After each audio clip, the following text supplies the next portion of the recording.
In July 2004, the International Court of Justice, almost unanimously, with one dissenting opinion, said that Israel's wall that it was constructing, 20 feet high, several feet thick, hundreds of kilometers long, was illegal, should be dismantled, and the Palestinian people should be compensated for the damages suffered. Israel said, the court gave its decision saying that the construction of the wall was on Palestinian territory, and as a result was illegal from that point of view, and issued its decision in that regard. It did not find justification in any of the sort of common arguments about this wall was necessary for self-defense. In the same way as if somebody in the line of duty, supposedly, a policeman kills someone, he has to demonstrate some kind of balance between the threat to his life and that person. The court did not find that that was demonstrated by Israel in this case. So I think it's quite in the record, similar to these people's point of view, that Israel, rather than being responsive to criticisms of its behavior, seeks always to criticize the critic, deny the crime, and proceed with impunity to repeat the crimes. It has met, the call for boycott, divestment, and sanctions have met two criteria which I think, namely that the actions deserve boycott, divestment, and sanctions, morally are so outrageous and extensive and intensive that they merit this, and that the Israeli state has not responded to any other lesser form of response to this state. And so one either is faced with the choice of simply saying, well, let's just give up on this country. They seem to want to go their own way. There's nothing we can do about it. We tell them, behave better, and they don't, so let's forget it. Well, if we have a world where we say, if you just deny enough what other peoples observe about your behavior and don't respond at all positively to it, then we have a world of anarchy. So if we don't want a world of anarchy, we have to see that we go beyond simply giving a moral criticism to the person or state that is engaged in the reprehensible behavior. The question is, how does Israel get away with this? It gets away with this if we want to, for example, look at our own government or look at the governments of Europe and the United States, all of whom at the official state level support Israeli policies and treat Israel as though it were one of these countries that has never, does not now, and likely never will do anything we would disapprove of.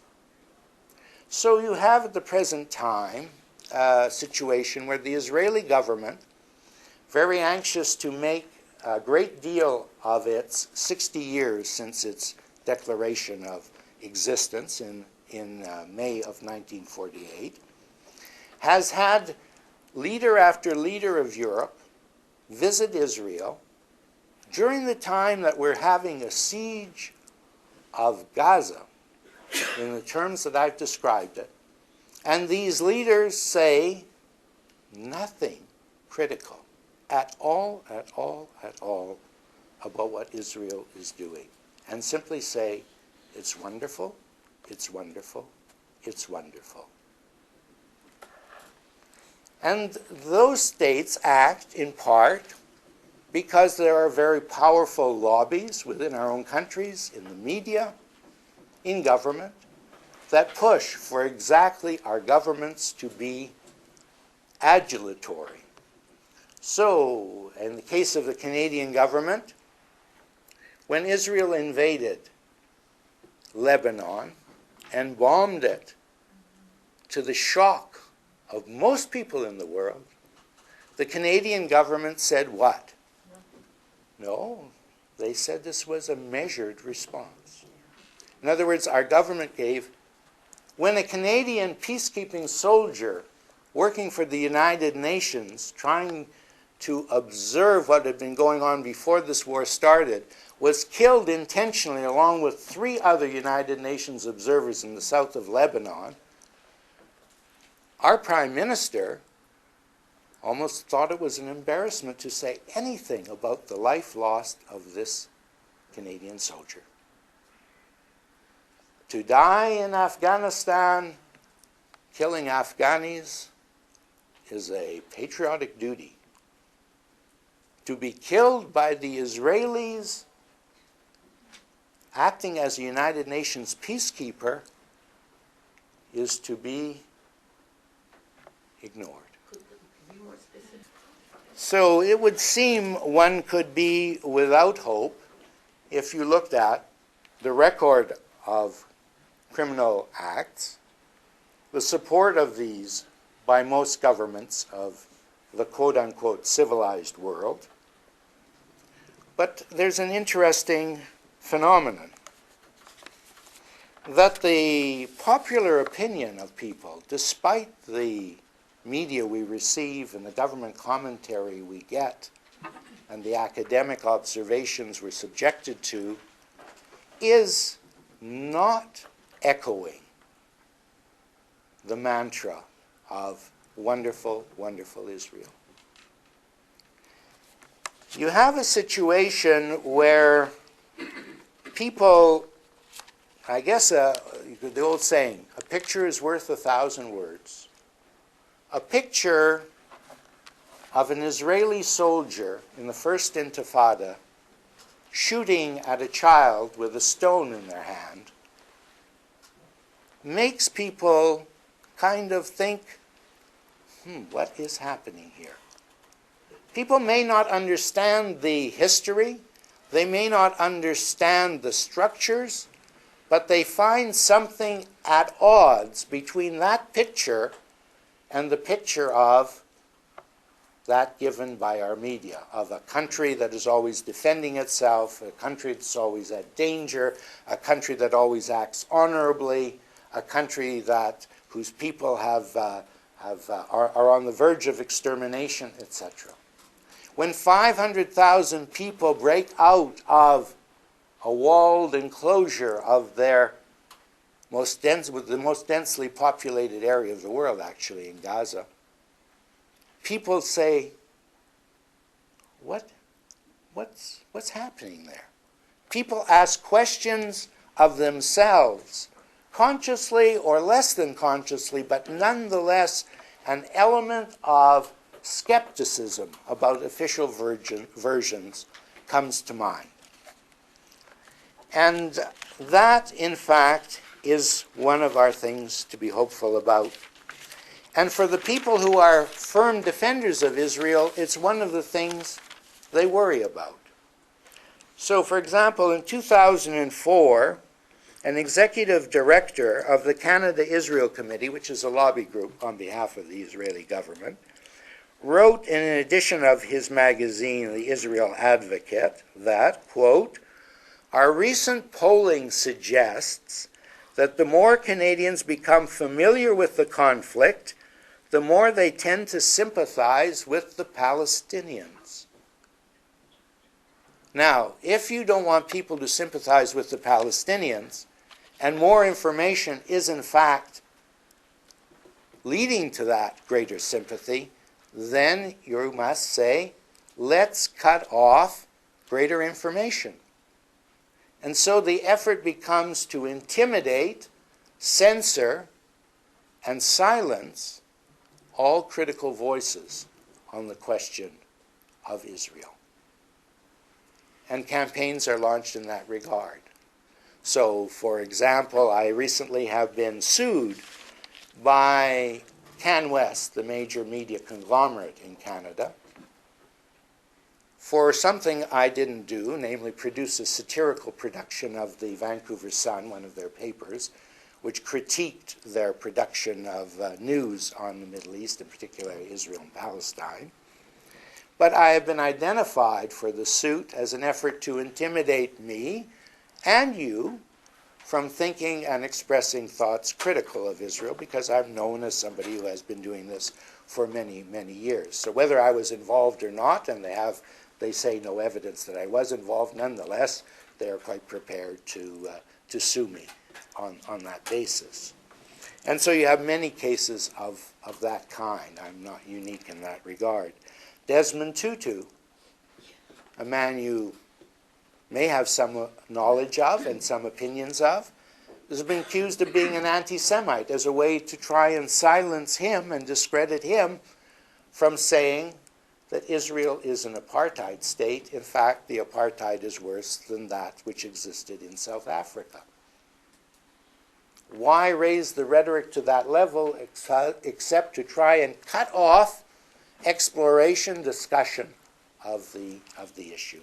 But from my point of view, that attack is a hopeful sign, because it indicates that there is a broader responsiveness in the public at large to alternate interpretations of what is happening in Palestine, and to the necessity to take some actions which are more than simply dialogue, but actually enforce some penalty upon the country almost that is inflicting these injustices. We have on the whole people under its control. So I would say that the boycott campaign is something to be developed. It is something to be approached not mechanically, but subtly, as in the sense of recognizing that there are different circumstances in church organizations, union organizations, popular communities, one part of the world or another, but that worldwide, people in South Africa, people in Ireland, people in England, people in Scotland, people in the United States, people in Canada are deciding that it is time to, in fact, enforce some penalties upon the State of Israel for its unjust and indefensible actions. I want to close with two other points very briefly, and that is, we often think of Israel and Palestine as small countries and small places in a faraway part of the world. But I would argue that Israel is an extremely important world center of conflict, center of world conflict. It's one of the key promoters. In fact, along with the United States, they are the two key promoters of what is called, quote-unquote, a war on terror and a clash of civilizations. Namely, they are both countries that propagandize the mantra and the policies of never-ending war-making and the internal repression of democratic rights as essential to the success of this external war-making. It's quite common now to recognize that the United States is promoting this never-ending war mantra, and we have to decide if that is the way we wish to see our grandchildren live and die, in a world which has never-ending war against an enemy which is demonized, not treated as a real human existence. So all Muslims, all Arabs are all categorized in this alien civilization with whom there can be neither discourse nor positive engagement, despite our history, long history, of European integral development with the Muslim world and the Arab world. So do we want to go that way? Now, Israel is the second promoter, along with the United States, of that never-ending war. And so it's at the forefront of the choices for people in the world. A BBC poll was done, they do it regularly, of asking people around the world which countries have a negative influence on the world situation and which countries have a positive influence. And they asked people to rate Brazil, Britain, China, France, Germany, India, Iran, Israel, Japan, North Korea, Pakistan, Russia, the United States, and the European Union as having either positive or negative influence. Last year, Israel was the country worldwide regarded as having the most negative influence. This year, it has become second most negative influence. Iran remains the country which has the most negative influence in popular opinion. Now, it's interesting.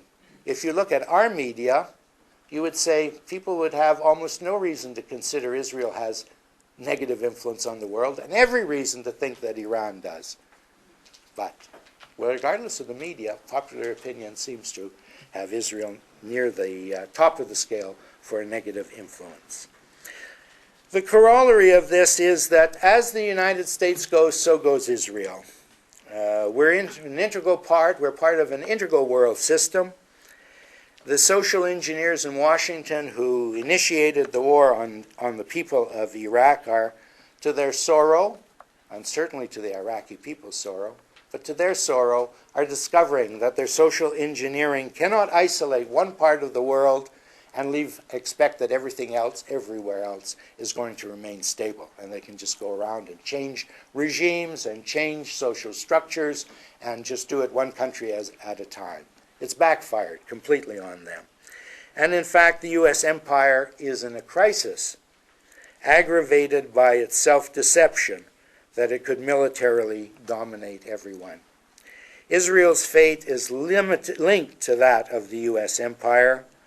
So changes that seem remote at one moment, and I come back to the notion of hope, changes that seem remote at one moment may quickly become close.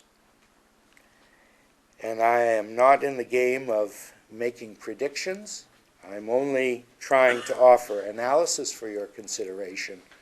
But I think analytically we have to look at the condition the U.S. empire is in at the present time and the close dependence Israel has upon the fate of that empire. And from that, I draw hope. Thank you. Yes.